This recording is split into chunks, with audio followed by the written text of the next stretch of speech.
Muy bien, retornamos entonces a la clase. Retornamos a la clase y estamos definiendo lo que es el mercado. Y habíamos quedado en que el mercado es un lugar geográfico, específico, delimitado, donde confluyen fuerzas de la oferta y la demanda, ¿cierto? Para establecer un precio de equilibrio.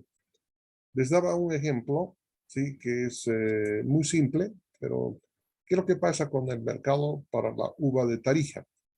Entonces llegan a la ciudad del Alto los camiones, ¿cierto? Y van vendiendo en cajas. En ese momento que hay una sobreproducción de uva y además están ingresando vía contrabando uva de la Argentina, de Chile y Perú, entonces han hecho que los precios, ¿sí? De la uva tarijeña hayan bajado hasta 40 bolivianos la caja de uva, ¿no? ¿Por qué razón? Porque la competencia de contrabando está haciendo aquello, ¿no? Está matando a la industria nacional. ¿Y por qué está en 40 bolivianos la caja de uva? Porque es el resultado de la oferta y demanda, ¿no? Los productores tarijeños que vienen en sus camiones, ellos quisieran vender a 100 bolivianos la caja de uva, pero cuando ya están en el mercado, si quieren vender, tienen que bajar su precio. ¿Por qué? Porque como hay oferta de otras latitudes a precios menores, entonces hace que el precio de la venta de la uva empiece a bajar, ¿no? Entonces, ese es el contenido, la definición, evidentemente, del mercado. Ahora aquí hago una interpretación. Fíjense, el ejemplo es con pila andina, ¿no? Hay una persona que quiere instalar una nueva planta de productora de lácteos, ¿sí? Pero cuando empieza a estudiar el mercado, se da cuenta de que la pila andina maneja un poco más de la mitad, casi un 70% debe ser del mercado lácteo de las ciudades de La Paz y el Alto, y solamente debe haber un remanente de un 25% que le deja el mercado a Delicia y a otras pequeñas empresas más de productoras de lácteos, ¿no? Entonces, y además, fíjense de que la planta andina trabaja solamente a su 60% de su capacidad instalada, no más, ¿sí? ¿Por qué? Porque los equipos son grandes, etcétera, pero si es el 60, tiene un 40% más de capacidad ociosa. Entonces, cuando analizamos el dato, ¿sí? Dice que esa persona quiere invertir 5 millones de dólares en una planta y considera que la utilidad que es aproximadamente de 130.000 dólares por año. Entonces, eso significa que fíjense cuántos años tendría que pasar para que pueda recuperar los 5 millones de dólares que ha invertido en la planta. ¿Por qué razón? Porque va a trabajar a baja, con una producción que va a estar en el orden de un 40-50% del total de su capacidad instalada. Y eso, por eso que le va a producir solamente 130.000 por año. Si ustedes dividen esto entre 5 millones, se determina que la tasa de recuperación del capital alcanza apenas al 2.6%. Es decir, ¿en cuántos años? En 50 años van a llegar, cerca de 40 y tantos años van a necesitar para recuperar su capital, el inversor. Entonces, frente a esta realidad de mercado, prefiere pues el inversionista no invertir porque sabe cuáles son las condiciones de mercado. Entonces es un primer análisis que se tiene que hacer, conviene o no conviene. Se ha analizado algunos indicadores y resulta que no le conviene pues al inversionista realizar, ¿sí? Y ahí les pongo, fíjense, la variedad de productos solamente en computadores, nomás fíjense, ahí tienen Hewlett Packard, Acer, ThinkPad, Lenovo y no sé cuántas otras más en el mercado de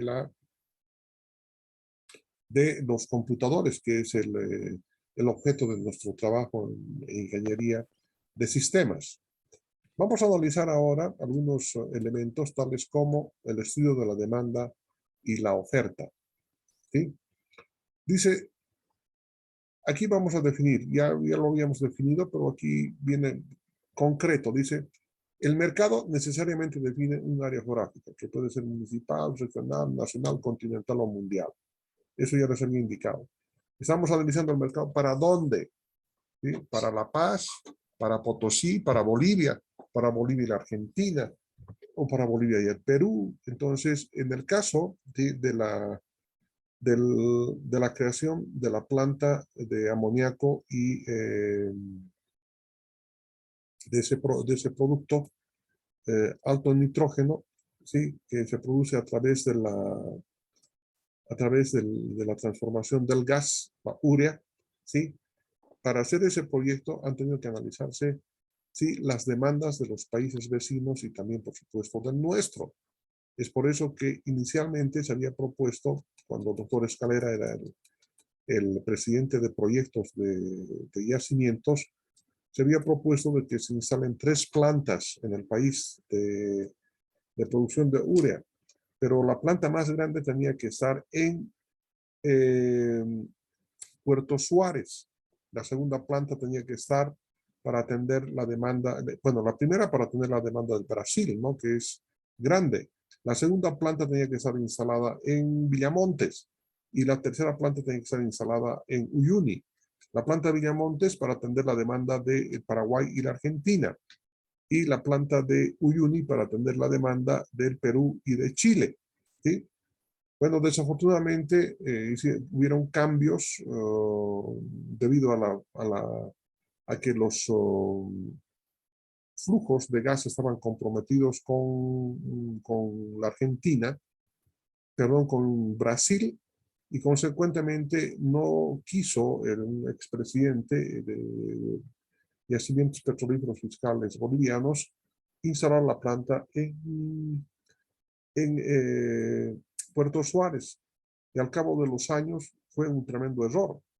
Eh, Evidentemente está instalada esa planta de urea en el departamento de Cochabamba, pero para que pueda trasladarse el volumen de producción de los productos de urea, se está construyendo una ferrovía y aparte de para colmo de males, el gobierno anterior sí le dio el proyecto a una empresa china, ¿sí? De donde hubieron esos escándalos con la señora, no me acuerdo su nombre, pero sí que le dijeron carita conocida, se deben acordar ustedes, manejaba los proyectos con los chinos y la empresa china dejó de trabajar en un segundo tramo hasta la planta en el departamento de Cochabamba. De todos modos, al parecer no fue una buena medida el haber instalado ahí la planta de urea debido a la distancia existente al principal mercado que es el Brasil. Ahora, el año pasado tuve no una discusión, sino un análisis con uno de sus compañeros y quedamos en que si bien está instalado al lado del pozo, ¿sí? De producción de gas, el problema del recorrido hasta la frontera con el Brasil es largo. Si no me equivoco, son cerca de 800 kilómetros, y es lo que tiene que recorrer por la ferrovía, y eso eleva el precio del producto en el Brasil, que aproximadamente va a consumir cerca del 95% del total de la producción nacional. Para Bolivia, creo que con 3% ya está saturado el mercado, y para la Argentina y Paraguay el remanente, ¿no? Pero de todos modos, nuevamente el problema de transporte, ¿no? Se vuelve un poquito álgido. De todos modos, ese es el contexto que estamos haciendo del mercado como ejemplo. Es decir, dónde tenemos el mercado, quiénes nos van a comprar y a qué precios nos van a comprar. Bueno, ahora vamos a hablar sobre los tips, sobre la tipología de mercados, ¿sí? Eh, Según la dinámica de la competencia, sí se estructura al mercado de las siguientes maneras. Dice, puede ser un mercado de competencia perfecta, en que, ¿cuál es el mercado de competencia perfecta? Es aquel mercado en el que existen múltiples compradores y vendedores. Es decir, pueden haber unos 10 vendedores y pueden haber miles de compradores. Entonces, en ese caso se llama mercado de competencia perfecta. Y el precio es efecto de la negociación entre ambas fuerzas que conocen las regulaciones del mercado. Por ejemplo, el mercado, ejemplo de ese mercado es la industria de las gaseosas. ¿Por qué? Porque fíjense, ahí tenemos Coca-Cola, tenemos Oriental, tenemos 7-Up, tenemos Pepsi-Cola y tenemos una serie de productos, ¿cierto? ¿Cuántas empresas producen estas? Unas 10 deben ser. ¿Cuántos son los compradores? Miles de personas. Entonces, en este caso se llama mercado de competencia perfecta. Cuando Coca-Cola, por alguna circunstancia, uno de sus productos sube un boliviano 50 centavos, las personas dejamos de consumir y nos vamos por un mercado, por un producto análogo. Entonces, si antes tomaba Coca-Cola y costaba la latita en 5 bolivianos, y ahora por políticas de la empresa han elevado el precio de la Coca-Cola de 5 a 6, entonces yo dejo de tomar Coca-Cola, prefiero la Pepsi porque sigue en 5 bolivianos. Es muy probable que el sabor sea un poco diferente, pero ya no me alcanza, ¿sí? Es decir, tenemos que gastar lo menos, el consumidor racional no puede gastar su dinero, ¿sí? Pese a que hay algunas tendencias que les voy a mostrar enseguida que hacen que existan otros criterios para incrementar o disminuir la demanda. Otro de los, estamos viendo, ¿no? Mercado de competencia perfecta. Ahora veamos cuál es el mercado monopólico. Cuando existe un solo oferente de producto o servicio. En este caso, sí, el mejor ejemplo es hablar sobre la venta de gasolina. En Bolivia, sí, por efectos de la ley, sí, y por efectos de las políticas de Estado, el único vendedor, sí, de combustibles es Yacimientos Petrolíferos Bolivianos, que vende a través de sus instalaciones o instalaciones de privados. Pero el que vende en sí los combustibles es Yacimientos. Ellos compran, refinan y venden, ¿cierto? Entonces, ese es el marco regulatorio que determina que el mercado es monopólico de la venta de combustibles a yacimientos. Ese es el mercado monopólico, es el único oferente. O ustedes han visto que esté Shell, Texaco por las calles. Una época hubo, ¿se acuerdan? En la época neoliberal, debe ser en la época del 2001, 2002, empezaron a aparecer Texaco y algunas otras empresitas que estuvieron importando gasolina y vendiendo en el mercado nacional. Pero este es un asunto, sí, que le compete solamente a Bolivia. Además, si en este momento no va a entrar la competencia, porque Bolivia, al comprar y vender los carburantes, sí realiza el Estado sí, un apoyo, ¿sí? Un apoyo a la venta de los combustibles. Entonces, ¿qué empresa privada va a entrar a competir con precios más altos, no? Entonces, los combustibles son subvencionados en el país. Ustedes saben eso bien, ¿no?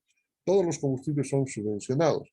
Por eso que se espera que este año, debido a la subida de los precios del petróleo, aproximadamente Bolivia gaste cerca de $1.000 millones, ¿sí? En subvencionar el precio de los carburantes. Hace unos 10 años atrás aproximadamente, el gobierno de don Evo Morales quiso subir la gasolina. Su intención no le duró más que un fin de semana, ¿no? Y los tremendos líos que se armaron por el incremento del precio de la gasolina, porque aumentan los carburantes en el precio y automáticamente toda la estructura de precios del resto de los mercados empieza a variar, porque el combustible es un insumo importante para la comercialización, ¿no? Bien, el tercer mercado que vamos a estudiar es el mercado de competencia monopolística, donde existe una significativa cantidad de productores ofertando sus bienes en el mercado, sin un control dominante por ninguno de ellos. Ejemplo de esto es el mercado de las hamburguesas, donde hay varios competidores, ¿no? KFC en Bolivia, hay Taco Bell, McDonald's, Burger King, que existe en el país, Subway, y aquí en Domino's Pizza, etc. Hay diferentes empresas, ¿no?, que venden estos productos, comida chatarra para la noche, ¿no? ¿Y cómo se ve esto en las ciudades de La Paz? Las personas ya no cocinan cena, ¿no? Compran su hamburguesa, una Coca-Cola y listo, ¿no? Ya no es mayor problema. Pero ese es el mercado de competencia monopolística. Y el mercado oligopólico, ¿sí? Es donde existen pocos competidores y cada uno tiene una cierta capacidad de influir sobre el precio y cantidad del equilibrio. Ese es el caso de la producción del cemento, ¿no? ¿Cuántos productores existen en Bolivia? Viacha, en la ciudad de Tarija, cerca de la ciudad de Tarija, el puente. Ahora en Oruro está produciendo una planta ya cemento. En Potosí no terminan de instalar la planta tanto tiempo, ya debería estar instalada esa planta, pero va a haber en Sucre Francesa, en Cochabamba Cobose, y en Santa Cruz Cemento Vitacamba, si no me equivoco es. Entonces, existen pocos productores de cemento, por eso que es un mercado oligopólico, donde existen unos siete empresas que compiten, ¿no? Y ellos establecen el precio de equilibrio. El mercado monopsonio, donde existe un solo comprador. En este caso son los estados, para este ejemplo, ¿no? Es decir, Bolivia es el comprador de armas, ¿sí? Y puede comprar de diferentes países, ¿no? Puede comprar de Rusia, de los Estados Unidos, de Francia, de Italia, armas, ¿no? Equipamiento, en este caso los aviones. Y el mercado oligopsonio, donde existen pocos compradores y están en capacidad de dominar el mercado en cantidad y precios. Es lo que ocurre con el mercado del vino, ¿no? En Tarija, ¿cuántas empresas, cuántas bodegas compran la producción de uva de Tarija y sus alrededores? Vinos Arce, luego tenemos Casa Real, etcétera. No deben pasar de 10, ¿no? Son poquititos los que van a comprar, ¿sí? Y son muchos los que van a ofertar su precio. Entonces, normalmente en este mercado, aquí imponen precios, ¿no? Dicen, aquí les vamos a comprar el quintal de uva, por decirles, a 120 bolivianos y punto, imponen sus precios y no hay a quién más vender. Entonces, este es uno de los graves problemas que se presenta con este mercado oligopsonio. Pero también hay otra clasificación, otra tipología de mercados, y que están en función de la demanda y del precio. Y aquí quiero considerar algunos elementos. Aquí están metidos, no, están un poquito más abajo. Entonces, ¿dónde he puesto el tipo de mercados o efectos? Sí, un poquito más adelante están los efectos, el efecto Veblen, el efecto, bueno, son tres tipos de mercados por efectos, ¿sí? Son características de los productos. Algunas veces las personas no compran, ¿sí?, un producto porque ya se ha vuelto muy popular. Y dicen, no, yo no quiero saber, quiero distanciarme un poco, quiero tener mi propio producto quiero separarme del resto. O los efectos cuando se muestran en la televisión, por ejemplo, el jugador argentino, Messi, tomando una Pepsi Cola. Entonces, eso genera, ¿sí? Genera el efecto que se llama Bandwagon, ¿sí? Bandwagon. Eso lo vamos a analizar un poquito más allá. Por el momento acabo de presentarles los tipos de mercado. Ahora tenemos que analizar la demanda y la oferta. Este mercado nos va a llevar varias clases, evidentemente, pero tenemos que hacerlo, ¿no? Vamos a analizar la demanda. El autor considera que la demanda ceteris paribus. ¿Qué significa este ceteris paribus en el campo en el campo de la economía? El ceteris paribus significa sin que varíen otros elementos, otras variables. que mantengan constantes las variables, ¿sí? Es decir, vamos a analizar una o dos variables, pero no todo el resto de las variables que podían influir en la compra, en el gusto de los consumidores por adquirir un determinado producto. Bien. ¿En cuánto tiempo estamos? A las 9:15. Aquí deberíamos hacer también un pequeño alto, ¿no? Para que se puedan mover. ¿Cuánto tiempo todavía tendremos acá para hacer uso de un video más? A ver, tampoco nos está llegando. Cuando llegue al tiempo, vamos a ver ahí, vamos a parar un momentito. ¿O quieren paralizar en este momento para hacer una recompensación, llamaremos recobrar fuerza, llamemos, ¿no? ¿Qué dicen ustedes? Les dejo a criterio.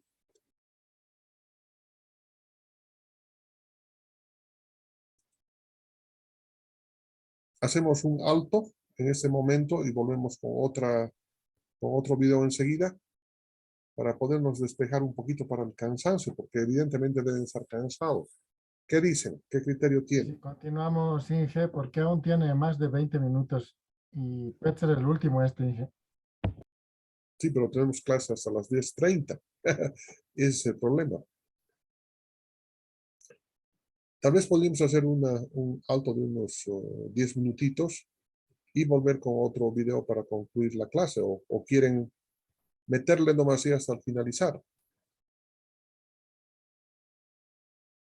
¿Alguien tiene otra idea?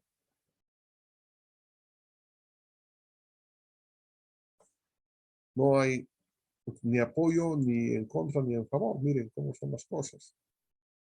Inge, sería esperar un rato y luego continuar, creo. Porque Para concluir con este video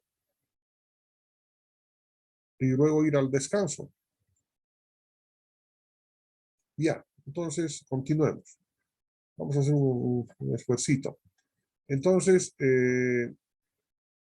dice que la demanda ceteris paribus, es decir, donde el resto de las variables no son importantes excepto unas cuantitas, entonces se mantienen inalterables, es el ceteris paribus, ¿no? Y solamente va a ser función en la demanda del precio, ingreso y de preferencia del consumidor.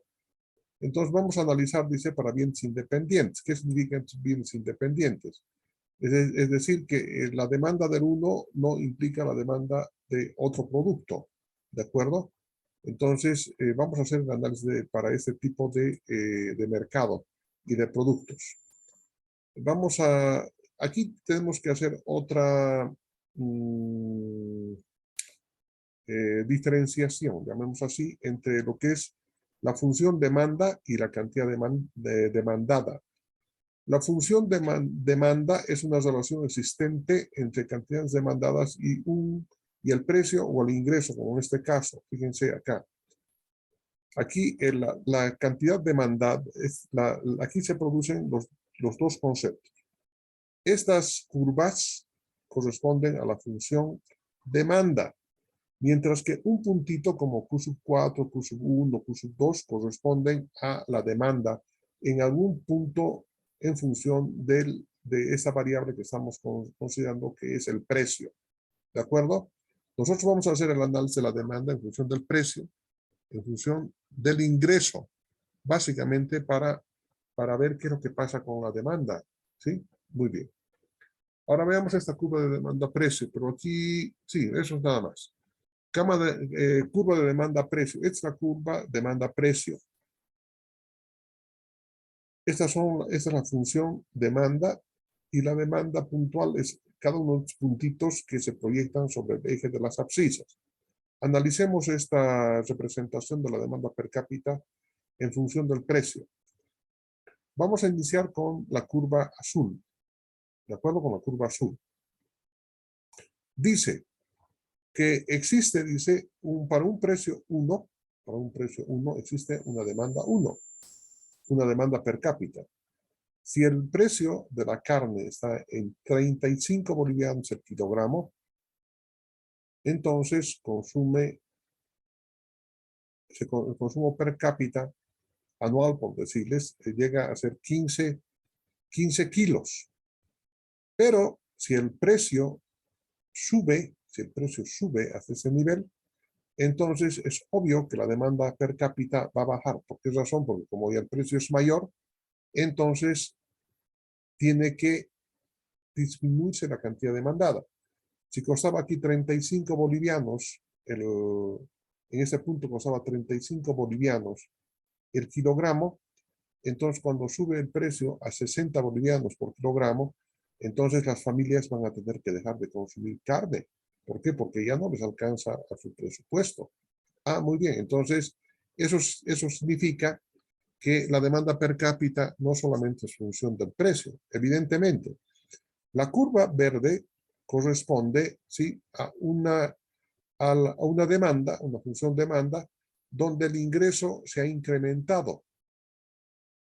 Por eso que para el precio de 35 bolivianos, ¿cierto? De 35 bolivianos, entonces en esa nueva función demanda, cuando ha aumentado el ingreso de la persona, entonces le permite consumir más carne.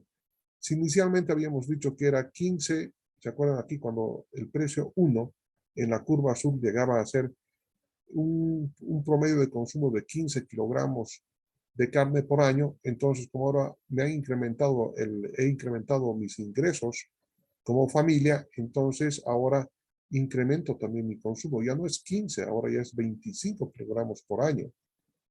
Pero si el precio sube de 35 a 60, entonces necesariamente voy a tener que disminuir mi consumo de carne. Entonces lo que acabo de presentarles sí es la curva, sí, demanda per cápita en función del precio. Y aquí está, fíjense, esta es la representación en este gráfico de lo que está ocurriendo acá. El consumo per cápita en función del precio, dice, ¿no? Entonces, si el precio es $1, 2, 3, hasta 10, ¿cuál será la cantidad demandada de kilogramos por habitante? Sí, por año. Entonces, si el precio está en $1 por kilogramo, va a ser 280. Pero si ese precio se incrementa hasta $10 por kilogramo, entonces ya no van a poder comprar. Si está en 9 bolivianos, entonces en $9 por kilogramo, entonces solamente una familia va a consumir 40 kilogramos al año. Si el precio va disminuyendo, entonces aumenta el consumo de carne. Y aquí estoy representando, sí, exactamente lo que acabamos de ver. Ahí está su representación en el gráfico, ¿no? Dice, analizando la curva azul de un ingreso de $10,000 por año, ¿sí?, para un precio cualquiera, el peso 1 igual a 3 kilogramos, $3 por kilogramo, se tiene una demanda per cápita curso 1 igual a 180 kilogramos. Si el precio sube, dice, a $6 por kilogramo, entonces el consumo rebaja a curso 2, que es igual a 90 kilogramos. ¿Por qué? Porque ha subido. Porque mis ingresos no me permiten comprar más que eso, porque con los ingresos que tengo que destinar a otras áreas, ¿no? La compra de servicios, cable, energía eléctrica, agua potable, tengo que pagar los servicios de educación de mis hijos, tengo que prever dinero también para posibles enfermedades o gastos de enfermedades, etcétera, etcétera, ¿no? En consideración que el ciudadano aumenta su ingreso a $12,000 por año, es decir, a esta curva verde, entonces, sí, situando el análisis en la curva verde, para el mismo precio, peso 1 igual a $3 por kilogramo, entonces, como ha incrementado su ingreso, entonces ahora Q 4 va a ser igual a, ¿dónde está Q 4? Para el mismo precio, ¿dónde está Q? La demanda per cápita alcanzará a un supuesto de $500, de 500 kilogramos acá, en Q 4. Pero si el precio sube, entonces aún mismo en esta misma curva de la demanda precio disminuye, ha aumentado, entonces va a subir va a bajar hasta 150 kilogramos. Porque no le conviene gastar, porque los ingresos en las familias son restringidas. Y esto es lo que está pasando, ¿no? Esto es lo que ha pasado. Pues va a haber un achicamiento. Mientras si el precio aumenta, entonces la demanda disminuye. ¿Qué es lo que está pasando en este momento debido a la guerra en Ucrania? En los Estados Unidos, el precio de los combustibles se han elevado tremendamente, ¿no? Entonces, en vez de, y los ingresos de los ciudadanos en los Estados Unidos no se han incrementado mucho. Entonces, como ha subido en el orden del 20%, siempre ha subido el precio del combustible, entonces tiende a bajar el consumo. Y esa es una realidad. Si la cerveza bajara puesto en un local nocturno, 25 bolivianos el litro, el precio subiría a 35 bolivianos, entonces no van a dejar de tomar cerveza, pero ya no van a consumir las 10 botellas que antes consumían, sino que ahora simplemente se van a restringir a 5. ¿Por qué? Por efectos del precio, ¿no? Pero si al mismo caso existiera por el lado contrario, que en vez de vender en 25, el precio de la botella bajara a 15 en local nocturno, entonces vamos a consumir más cerveza, evidentemente. Muy bien, a partir de acá vamos a establecer sí, que estas curvas que están viendo acá necesariamente pueden representar esta ecuación. La elasticidad sí significa la tangente, ¿no? La curva tangente de una curva determinada. Entonces, esa elasticidad que les estoy comentando, la tangente, se puede representar a través de la siguiente fórmula, siguiendo acá esta relación. Acá va a ser Q sub 2 menos Q sub 1, Q sub 2 menos P sub 1, sobre P sub 2 menos P sub 1 multiplicado por P sub 2, ¿sí? Más P sub 1 sobre Q sub 2 más Q sub 1. Entonces, acá podemos aplicar este concepto de elasticidad. Fíjense, de acuerdo a este ejemplo que hemos tomado acá, que lo hemos desarrollado acá, ¿sí? Con estos valores, entonces reemplazo esta información. Q sub 2 es 90, Q sub 1 es 180. El precio, sí, P sub 1 era 3 y P sub 2 era 6. Entonces acá P sub 2 más P sub 1 es 6 más 3 y Q sub 2 más Q sub 1 es 180 más 190. El resultado de esto, de esta elasticidad precio, es igual a menos 1. Ahora, tiene una repercusión muy interesante conocer este valor de menos 1.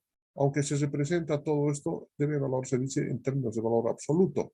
El valor absoluto del valor que hemos encontrado es igual a 1. Si este valor, en términos de valor absoluto de la elasticidad precio, es menor a 1, entonces la demanda es inelástica. Es decir, así aumentemos grandes variaciones en el precio, la demanda va a variar muy poco. Y cuando es mayor a 1, entonces es el valor absoluto de la elasticidad demanda-precio, entonces indica que la demanda es elástica, es decir, para pequeñas variaciones en el precio existen grandes variaciones en la demanda. Y cuando es igual a 1, el valor absoluto de la elasticidad demanda-precio, dice que es indiferente para pequeñas o grandes variaciones, o sea, tienen la misma respuesta en función del precio. Bien, miren, hasta acá creo que hemos hecho un largo avance y nos hemos introducido ya el capítulo de la demanda-precio. Yo necesito ya necesito que ustedes estén un poco más, menos estresados y además menos cansados que hasta este momento. Yo mismo siento, sí, el fragor de este momento, es una hora ya son 3 horas y media de trabajo y ustedes también deben estar dando vueltas, tal vez ya ni me están escuchando al otro lado de esta estación de transmisión. Entonces, aquí vamos a paralizar este trabajo. La hora que estamos dejando pendientes para que ustedes realicen la tarea que les he comentado. ¿sí? Para la determinación del índice de desarrollo humano, ¿sí? Y vamos a dejar acá esto porque la verdad necesito que estén descansados, si no, no van a poder comprender la información que voy a procesar para los en la siguiente clase. ¿Alguna pregunta hasta ese momento, por favor? Sí, Inge, sobre la tarea, es para practicar, no es para subir al Moodle, ¿no? Porque al Moodle solo es el proyecto, ¿no, Inge? No, está equivocado, mi amigo. Al igual que la anterior tarea que les he dejado, sí que tiene un valor de 40 puntos y que está en la plataforma y que les he comunicado oficialmente que tienen que elaborar sobre la planificación del proyecto, esta pequeña tarea también tiene su porcentaje. Entonces, quiero que practiquen, que pongan los números a la formulita y que desarrollen, ¿no? En la parte de las potencialidades que tiene una región. No sé, se me ocurre uno de los alumnos quiere hablar sobre el municipio de Teoponte, porque no sé si era un municipio de Teoponte, pero se me ocurre en ese momento, ¿no? Y entonces lo que quiero saber es cuáles son las potencialidades de Teoponte. Entonces ahí dirán, ahí por ahí pasa el río fulano de tal, el río Teoponte, que dentro de su potencialidad minera está la extracción del oro, que se llevó Gómez Sánchez con su draga hace unos años atrás, con la Bolivian que era, no me acuerdo la empresa, pero todavía hay oro en el sector, entonces potencialidad oro, minería del oro. Hay maderas finas, es muy probable que existan, entonces la probabilidad de hacer una industria de madera también, ¿no? De extracción de la madera, que el potencial histícola, de peces también, porque hay bastante pez en esos ríos de ese lugar, y algunos otros potenciales más como vida saludable, vida eh, animal silvestre, etcétera, ¿no? Y luego calculan, ¿sí? El índice de desarrollo humano. Ahora, para poder obtener esos indicadores del desarrollo humano, bien podrían ustedes utilizar, ingresar y es lo que quiero que ingresen por internet a las páginas del INE, a las páginas del Banco Mundial, para obtener estos valores que estamos determinando. Quiero ver, ustedes hagan ese su análisis, no importa si el dato no es exacto, etcétera, pero por lo menos ha de aproximarse. En eso consiste la tarea, mi amigo. Está bien, Inge. Eso en el Moodle lo subimos, ¿no, Inge? Sí, van a subir al Moodle, sí, tienen que subir al Moodle, necesariamente. No he abierto todavía la tarea, pero lo voy a hacer en el transcurso de mañana y además les voy a dar las instrucciones precisas, ¿no? Para que no se confundan. ¿Alguna pregunta más?